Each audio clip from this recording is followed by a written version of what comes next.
Last fall, we launched our podcast, In These Times, with an examination of COVID-19 and its far-reaching impacts.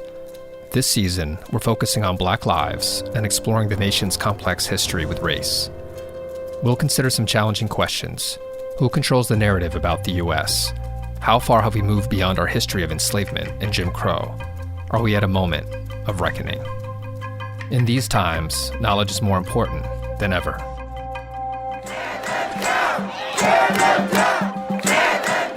During the worldwide protests that followed the death of George Floyd in May 2020, demonstrators mobilized to challenge the representations of history presented by some of the monuments and memorials that occupy our public squares.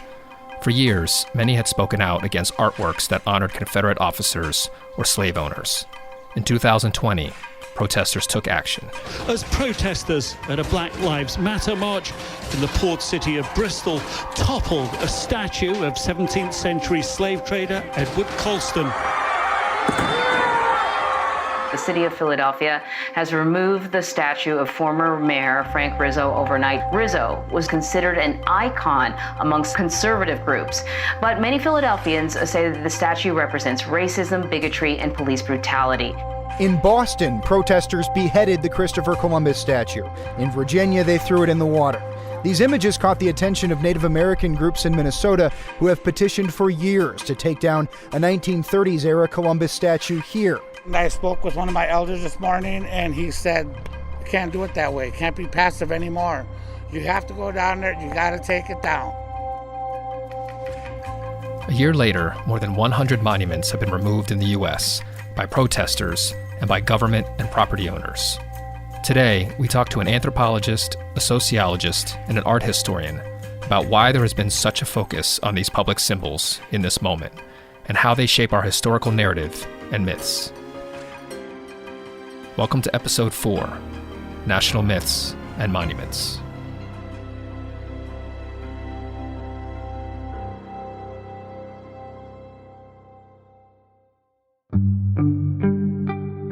The statue of General Robert E. Lee in Richmond, Virginia, has been a potent symbol of the Civil War, the Confederacy, and for many, racism and oppression. Yesterday, Governor Ralph Northam announced that the statue will be taken down. Yes, that statue has been there for a long time, but it was wrong then, and it is wrong now. Tukufu Zubiri is Lasry Professor of Race Relations in the Department of Sociology and Africana Studies.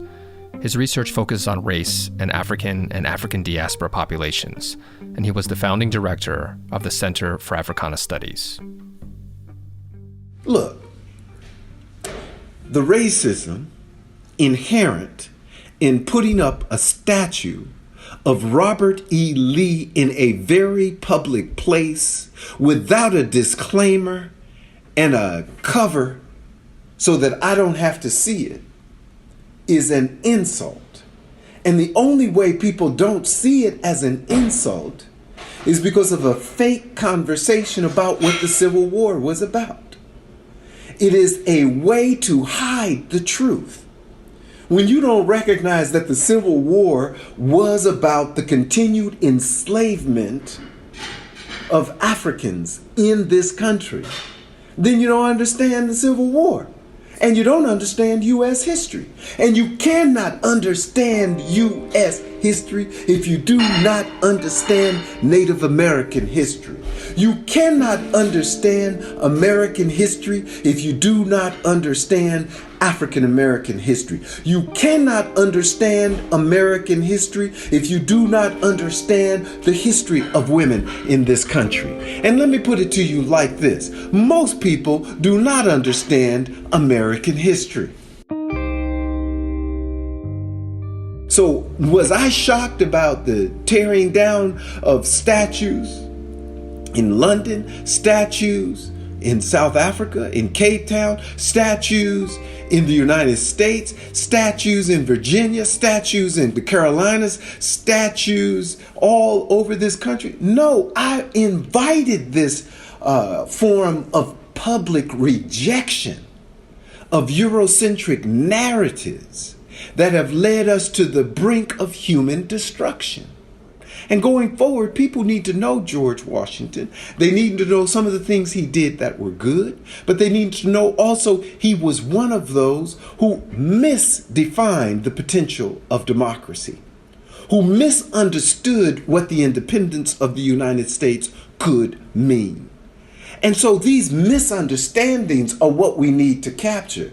It's like you don't go back in time and use the science that has been proven to be wrong from the 18th century in trying to solve a disease for the 21st century.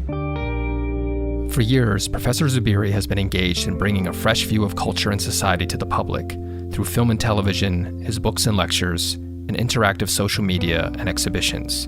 He recently led the redesign of the Africa galleries at the Penn Museum. We had long been trying to think about the role of monuments, the roles of material culture in how we understand our national narrative. So understand, I was organizing a new Africa gallery, but organizing it to have a critical intervention in what people in the United States think about who they are. Because it is our national narratives that we end up telling.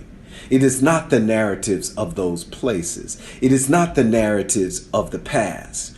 We put objects in our way to be viewed as a way of triggering things in our mind, to bring to our consciousness certain symbolic representations of what we think is important. And this is the same thing we do when we place a monument outside. This is the same thing we do when we build a monument in Washington, D.C., when we build a monument in Philadelphia, is that we're putting something in front of the public in order to stimulate public discourse. So in some ways, monuments, as well as museums, are places of public conversation. They are places for public debate and discussion about what and whom we think we are. So we have to be careful about what we're memorializing, because sometimes we will end up memorializing the wrong thing for the people who are here. You don't build statues for the people in the past. You build statues for the people in now, because you want those people to be remembered for a particular reason. You want those historical acts to be remembered for a particular reason. Professor Zubiri is a demographer whose book, Thicker Than Blood, How Racial Statistics Lie, critiqued the concept of racial statistics, which he said were being used to serve a particular narrative. He sees the same thing in the stories we tell about our history. Museums and monuments begin to serve the same role in my mind from what I had learned in demography, that the national narratives we tell are based on how we define who we are. This national narrative in the United States that has been hijacked by white supremacy is one of the most important national narratives for humanity right now. People use this national narrative to define the potential of democracy. People use this national narrative to define the rules for how to deal with diversity. One of the United States' biggest national narratives goes almost all the way back to the beginning, and for many years was thought of as a positive story of Europeans and Indigenous people working together. Here's Margaret Bruchac, Associate Professor of Anthropology and coordinator of the Native American and Indigenous Studies program at Penn. So one of the perhaps most popular and pervasive myths in American history is this notion of the so-called First Thanksgiving, which is an event in the fall of 1621 when the surviving Wampanoag communities in what we now call southeastern Massachusetts gather for 3 days with the surviving colonists of Plymouth Colony, which was in Patuxent homeland. And that event is so encoded in American memory because it somehow many people think that it somehow justifies manifest destiny, that the survival of the colony and the assistance offered by the Wampanoag somehow made it, well, it did make it possible for the colonists to survive. The intention was not to then encourage them to take over the entire continent. And so in many cases, the way that people remember that history is entangled with the erasure of Indigenous history. Because, and even when you think back to the Mayflower, the Mayflower arrives with 101 men, women, and children. In the first few months, half of them die. They are a struggling colony made up of survivors who know nothing about this indigenous territory, know nothing about indigenous diplomacy or kinship, but they are met with a group of Wampanoag people who have similarly suffered extreme deaths from diseases introduced earlier by earlier European colonists and settlers. So these starving people on both sides are working out a peace treaty among themselves that's very delicately negotiated. And from the Wampanoag perspective, they think that they are assisting a small group who is seeking refuge. From the English perspective, they think that they have a God-given right to take over this territory, and their survival somehow proves that right. Professor Bruchac's research includes Native American studies, cultural expression, indigenous arts and technologies, and material culture, curation, and representation. She, too, believes this reckoning with history and narrative has been too long in coming. There were small groups of people who have been pushing for generations to draw attention to the legacies of colonization, the monuments to colonization, the naming of places for places in Europe, the complete destruction in some cases of indigenous homelands, indigenous histories at the expense of promoting colonizers' histories. That is not a new issue. But somehow in the midst of the Black Lives Matter movement, you could almost see the lens turn and the focus turn. And so I've actually had people say to me, isn't it wonderful that the Black Lives Matter movement has brought a little bit of attention to Native American lives? And I like to say, no, that's not wonderful. That is yet another aspect of the problem. And it's another part of the effects of systemic racism are such that some kinds of racism are more visible than others. And some acts are seen as more destructive than others. That's one reason why in the midst of the Black Lives Matter movement, a lot of us started saying, stolen people on stolen lands. And that was a way of tying these two movements together to get people to remember that even as we are attending to the horrific legacy of slavery and the taking of African peoples and African lives, we must remember that they were taken to lands that had been taken away from indigenous peoples. So these histories are really inextricable from one another. For Professor Bruchac, monuments that depict indigenous Americans can be a double-edged sword. In Plymouth, the site of the first Thanksgiving, there is a statue of Massasoit, a Wampanoag sachem who carried out peaceful relations with the Pilgrims. The Massasoit statue created by Cyrus Dallin that stands in Plymouth looking out to the ocean was intended as an honorific to a long deceased male Native figure. And there are statues like that around the country. And that one in particular has been copied in many forms and it appears in many places. It appears in Colorado, it appears in multiple locations, it appears in maquettes and museums. So it's a very famous statue. And like the one that's in Wissahickon Park that Dallin created, like the one that's in front of the Boston Art Museum, there are a series of these statues of Native men in some pensive or reflective pose, standing or on horseback, holding a weapon, and they are meant to evoke absence. They are created in an honorific way, but they are usually installed to say, Native people are no longer here. Here is the image of the noble warrior.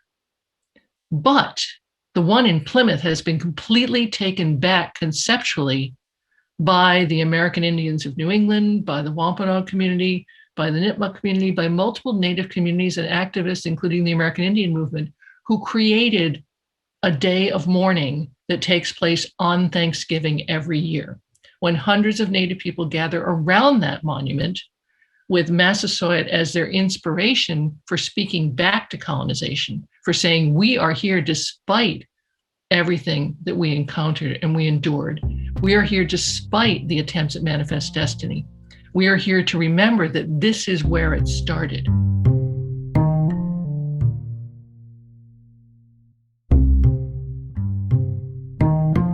Gwendolyn DuBois Shaw knows the power a monument or physical object can wield. She is the class of 1940 Bicentennial Term Associate Professor of History of Art, and she studies race, gender, sexuality, and class in the art of the United States, Latin America, and the Caribbean. She's curated exhibitions for the Philadelphia Museum of Art and the National Portrait Gallery, and worked with students to organize exhibitions on contemporary and historical American, Polynesian, Brazilian, and Cuban art. At their best, I think ideas of community can be expressed in monuments, and that, monuments are these things that, they assert power within public spaces. So if they really reflect community ideals, then having them in a public space can be something that's very supportive. But one of the things that, is a real dilemma is that because many of these monuments that are in American civic environments represent the kind of the triumph of one group over another. And that's, inherently an oppressive, project. It's a language of victory, and, victory is always at the expense of somebody else or something else. So having a monument that can be liberatory, that can be inspiring in a productive way, that isn't about, stomping on or covering over some other community's values or presence, I think is a really challenging thing. And that's, one of the big dilemmas that monuments present and memorials present in our contemporary society, is that so many of them, were erected at different times in order to support certain ideological structures, certain ideas about how society should be, that really establish a way of being at the expense of another, that, something else has to cede its space, give up its space in order for the monument to be present. The removal of a monument can be complex and emotional.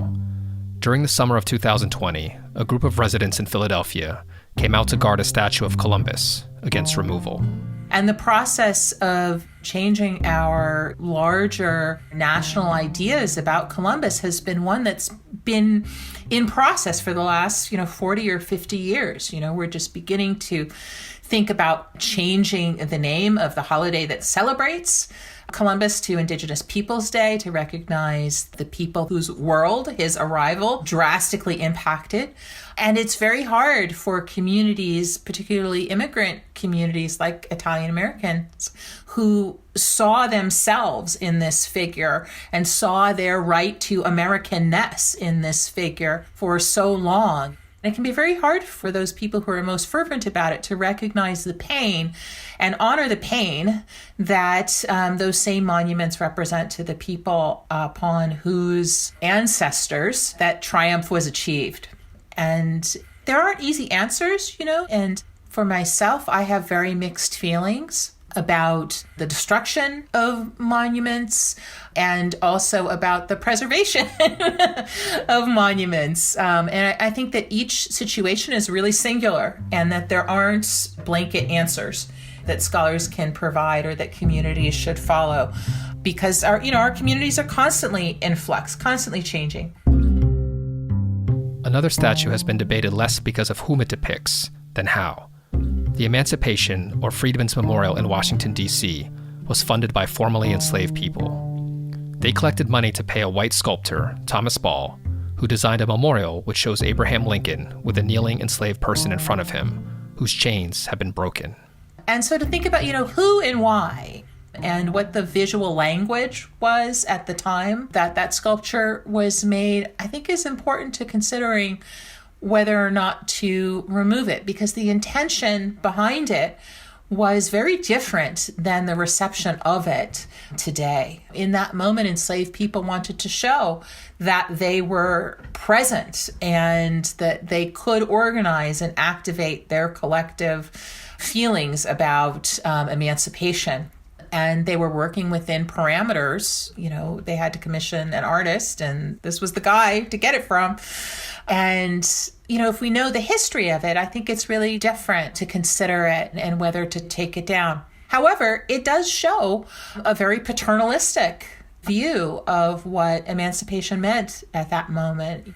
In the 1870s and 80s, it meant, Black people kneeling and saying thank you, because our society was still incredibly repressive, and Reconstruction had just been utterly destroyed. Reconstruction didn't fail, it was destroyed politically. And recognizing that history, I think, is really important, but it's not something that can be easily communicated. And just putting up a new plaque there that explains all this, not everybody reads these things. They see, and then immediately things get moving, and they don't necessarily, their interpretive juices get moving, and they don't necessarily, read all the plaques that are arrayed. And that's the challenge when visual representation is so powerful that the textual accompaniment is obscured and overlooked and insufficient. What happened last year at a Richmond, Virginia monument to Lee made Professor Shaw reevaluate what a monument could be. The statue itself is on a pedestal that's about 30 feet high. It's really high up there in the air. So it was not a statue that protesters could easily tear down. It was out of reach. But people repurposed the base of it. They spray painted all over the base of it, and they spray painted the names of people who had been killed by police. And they used that statue, which is in a traffic circle in the center of downtown Richmond. Richmond was the capital of the Confederacy during the Civil War, but the monuments to Lee and other Confederate war figures were not placed there until the beginning of the 20th century. And these statues had dominated the public sphere, dominated the civic neighborhoods of Richmond, and said very directly to that community, which has a large percentage of African Americans in that community, said very specifically what the values were, that that the Confederacy was still part of this city, even though it wasn't, but it was. So when people came to this traffic circle, which they had been forced to drive around for their whole lives, to shift their bodies around this oppressive one, they took it over. And at night, they would, during the protests, they occupied this space and would have cookouts there. And there was an artist who set up a projector that projected films onto the side of the base of the statue and projected the faces of people like Breonna Taylor, George Floyd onto that. And it became a site through which community was built, in spite of the efforts, the historical efforts to divide and repress that community that sculpture had represented. And I thought that was really powerful and super interesting. And, rather than, if you just removed it and took it away, that gathering wouldn't need to have happened there anymore. And people would not have connected there and organized there. One Native nation opted to leave up a monument to remember the history it represented, a statue of Samuel de Champlain on the shore of Lake Champlain in New York. Champlain stands at the top of the large monument, with a depiction of a generic Native American man kneeling at the bottom. The text on the monument reads, Samuel Champlain, navigator, discoverer, colonizer. Professor Bruchac explains why this monument was left to stand. When monuments were being attacked last year, when people were trying to take down Civil War monuments, vandalizing Columbus monuments, demanding that these monuments to racists be destroyed, the Abenaki actually said, no, leave that one. We want evidence to remain of what this idea was, what this idea of colonization and occupation and discovery was about. Because if we erase all traces of that, it also erases our history. And that monument was actually constructed at a moment in time when French descendants in the Northeast wanted to celebrate their ancestor. And Champlain was such a complicated character because he was actually invited by Algonquian Indian people to assist them in their conflicts with Haudenosaunee people, specifically the Mohawk. And so the Battle of Lake Champlain, when Champlain and his Algonquian allies are fighting Mohawk people on the other side to try to settle an intertribal war, but the use of European guns, the first use of European guns on this continent, makes everything so much worse. And so when the goal of indigenous warfare was to ensure that your neighbors and your kin survive, the goal of colonial settler warfare was to do away with someone so you could take over their lands. Professor Zubiri wants new monuments. So for me, monuments are critical in this debate. We must have things that we teach children, that we put in front of them. You need that spirit. The little white girl driving down the street past City Hall going towards West Philadelphia should be able to look over and say, "Hey, Mommy, is that Harriet Tubman?" And get told that story of that courage, of this woman who freed hundreds of enslaved individuals. Some say close to thousands of individuals, especially if you count those she freed during the Civil War. Here is this woman. She has a story to tell. She has a narrative that will help uplift this young girl. Whatever the monuments, the popular conversation about them and about history is necessary.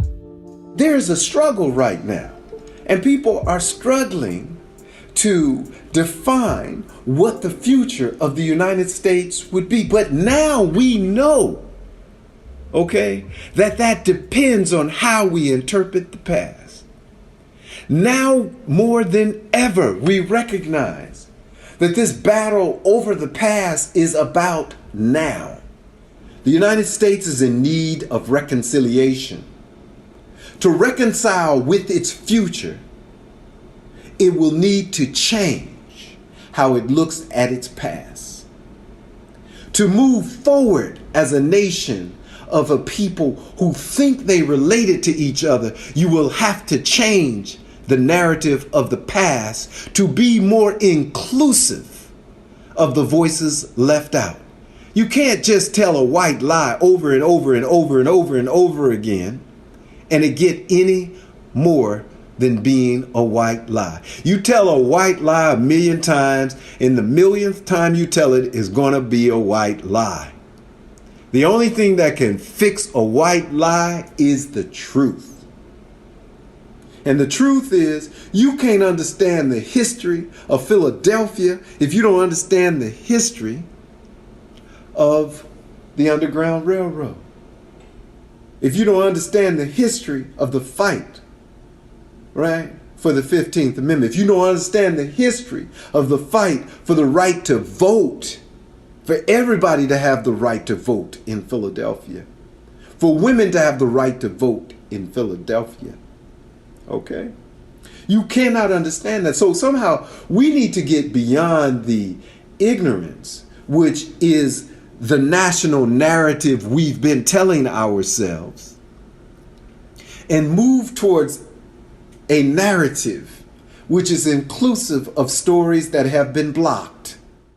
Through a new grant from the Melon Foundation, Professor Bruchac will be working with the Association on American Indian Affairs in D.C. and with tribal archives, libraries, and museums to create materials that help people understand detribalization and territorial dispossession. And as the topic director for the Wolf Humanities Center Forum in 2022 and 23, Professor Bruchac will be focusing on heritage.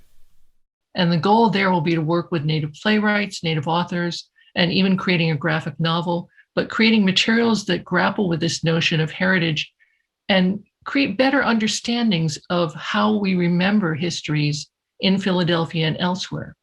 And so coming back around to this notion of how we create monuments, how we create histories, how we interpret histories, there's a magnificent play that was created called Mannahatta that was staged here by natives at Penn and some of the students in the theater program. So imagine a play called Lenapehoking that revisits that encounter between William Penn and Tamanan and Lenape people, and through that reimagined enactment of the past to create a more critical view of how things went so wrong, of why the Lenape Nation today is in Oklahoma and not in Philadelphia. Because for so many Native peoples, their histories have been displaced and they have physically been displaced. So when I think about all of these movements to recover from the past, we are already dealing with broken land and broken communities and broken peoples and scattered places. So whether it's thinking about history or heritage or narratives, I feel that my role is often as a liaison among these communities, these museums, these educational institutions, these indigenous communities, to try to create threads to reconnect what has been lost, to try to find modes of repair and recovery. It's not always possible, but that's the goal that I feel that I'm often working towards. Professor Shaw looks to programs like Philadelphia's Mural Arts, which works with the community before putting up a mural, so that people have an opportunity to say what they want to see in the public space they live near. I think we need to be, nimble and flexible and really seek to celebrate community and community values rather than individuals in the monuments that we have. And, values, positive values as a way to bring people with different histories together and to value communal space and to value civic engagement around aspects of character that are not held by an individual, but that are valued by a community.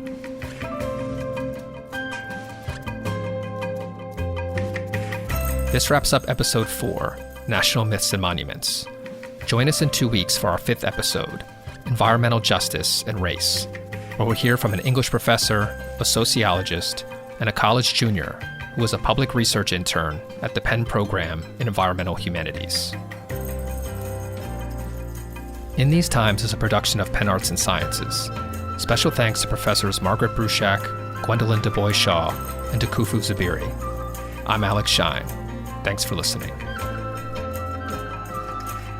Be sure to subscribe to the Omnia podcast by Penn Arts and Sciences on Apple iTunes, wherever you find your podcasts, to listen to all 6 episodes of Season 2 of In These Times, Black Lives and the Call for Justice.